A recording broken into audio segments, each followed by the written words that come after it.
ക്ലാസ്സിന് നമസ്കാരം.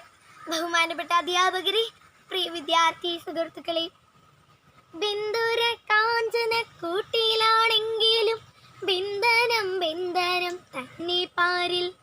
ഇന്ന് ഓഗസ്റ്റ് 15, ഇന്ത്യ സ്വാതന്ത്ര്യം നേടിയിട്ട് 78 വർഷം പിന്നിടുമ്പോൾ ഭാരതത്തിന്റെ തീഷ്ണത ദിനം പ്രതി നാം അനുഭവിച്ചു വരികയാണ്.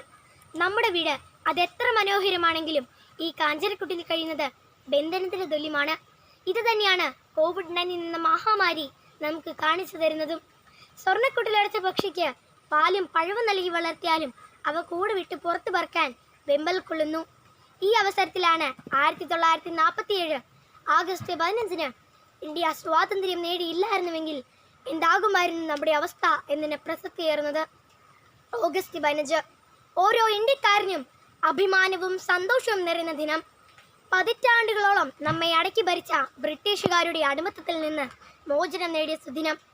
മഹാത്മാഗാന്ധിയോടൊപ്പം ജന്മനാടിനെ അടിമത്തത്തിൽ നിന്ന് മോചിപ്പിക്കുവാൻ സുഭാഷ് ചന്ദ്രബോസ്, ജവഹർലാൽ നെഹ്റു, സർദാർ വല്ലഭായ് പട്ടേൽ തുടങ്ങിയ അനേകം ധീരദേശാഭിമാനികൾ സ്വാതന്ത്ര്യ സമരങ്ങൾക്ക് നേതൃത്വം നൽകി.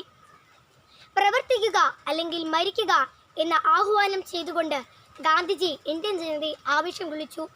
അഹിംസയിൽ അടിയുറച്ചു നിന്നുള്ള സമരമുറയാണ് നാം സ്വീകരിച്ചത്. മൺമറിഞ്ഞുപോയ ആ ധീരദേശാഭിമാനികൾ അനുഭവിച്ച ജീവത്യാഗത്തിൻ്റെയും സഹനത്തിൻ്റെയും ഫലമാണ് നാം ഇന്ന് അനുഭവിക്കുന്ന സ്വാതന്ത്ര്യം.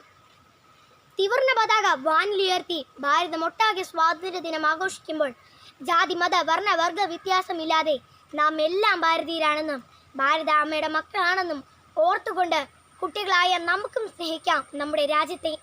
മൺമറിഞ്ഞുപോയ ആ ധീരദേശാഭിമാനികളുടെ എന്നും കത്തിജ്വലിക്കുന്ന ഓർമ്മകൾക്ക് മുന്നിൽ ശതകോടി പ്രണാമങ്ങൾ അർപ്പിച്ചുകൊണ്ടും അതിർത്തിയിൽ നമുക്ക് വേണ്ടി കാവൽ നിൽക്കുന്ന ധീര ജവാന്മാർക്ക് അഭിവാദ്യങ്ങൾ അർപ്പിച്ചുകൊണ്ടും എല്ലാവർക്കും ഒരിക്കൽ കൂടി സ്വാതന്ത്ര്യദിന ആശംസകൾ നേർന്നുകൊണ്ട് നിർത്തുന്നു. നന്ദി, നമസ്കാരം, ജയ് ഹിന്ദ്.